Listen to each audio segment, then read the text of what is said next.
Okay, so efforts have been made to change individuals' behavior or individual behavior. So now how do you evaluate them? So to begin, we have something called the pre-seed, proceed planning framework. And what this is it's a framework that provides a comprehensive structure for designing and evaluating health education and health promotion programs.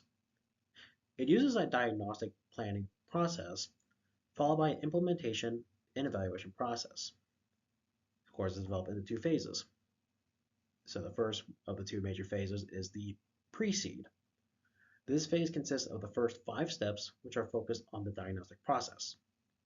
It involves collecting data and information to understand the societal needs and the factors that influence health behavior. Then there's the proceed. The next 4 steps focus on implementation of the program and evaluating its success and effectiveness.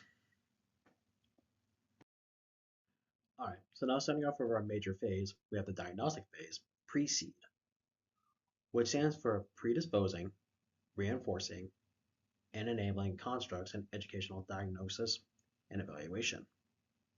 So this phase focuses on diagnosing and understanding the factors that contribute to health problems, gathering information, and identifying the social, behavioral, and environmental factors that influence health. All right. So starting off with, we have something called the social assessment, which is where you assess people's perceptions of their own needs and quality of life through data collection, activities such as surveys, interviews, focus groups, and observation. So say we could touch on, say, with gun violence, for example. Since gun violence emerged as a major concern among community members through focus groups that were conducted to explore health and safety concerns in the community. So this could be an area of trying to at least gather the information. All right, so next then we have what we are epidemiological assessments, which determine which health problems are most important for which groups in the community, often by analyzing data from vital statistics, state and or national surveys, etc. And these assist in identifying subpopulations at high risk and provide data to set measurable objectives. So say we're going to gun violence, for an example, we could be using data from death certificates and crime reports in certain communities reveal that the majority of deaths in males younger than 24 are due to gunshot wounds. So that can be an example. All right, so next up we have our behavioral and environmental assessments. And here we identify risk factors, internal and external to the individual, that contribute to the health issue of interest. And literature searches and theory application help provide guidance. So now harkening back to the gun violence example, here a literature research provides insight into factors contributing to gun violence among males younger than 24 years.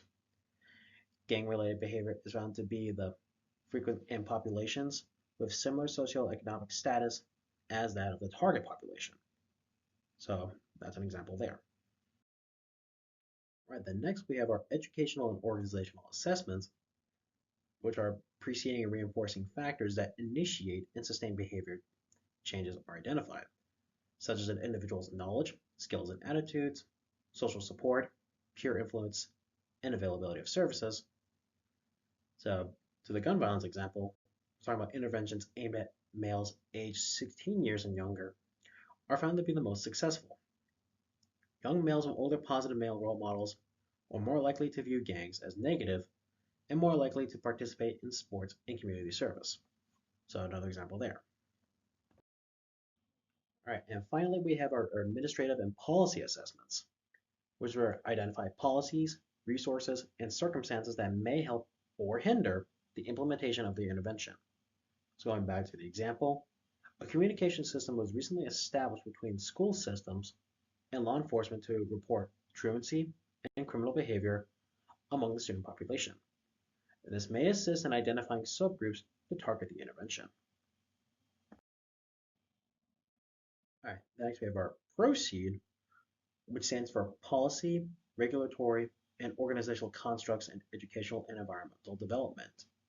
So this phase focuses on the implementation and evaluation of health programs, considering policy, regulation, and environmental influences that help in the program's success. All right, so to start the second half of the process off, we have our implementation. So this is where we implement the proposed intervention. So back to the gun violence example, we're going to be using an after-school program that incorporates educational, service-oriented, and physical activity components, and is led by males from the community. And the program is tailored for males 12 to 16 years of age. So here we're going to take all that we know. So we know 12 to 16 years of age, that seems to be the most susceptible group that we can focus on. And then we're taking notes of the positive factors that we have. So positive male role model, service orientation, physical activity, or sports, as a means to steer this population away from gang activity. All right, then next we have our process evaluation, where we assess the extent to which the intervention was implemented as planned. So back to the gun violence example, we're going to be evaluating how the program activities were delivered and attended. And then we have our impact evaluation, which assesses the change the factors identified by the behavioral and environmental assessment and the educational and organizational assessment. So here we're going to be evaluating gang membership or relationships among participants in the after-school programming. Then finally, we have our outcome evaluation, where we assess the effect of the intervention on the health issue of interest. So here we would evaluate deaths due to gun violence in the community before and after the intervention. And that is all for this lecture. Thank you all for your time.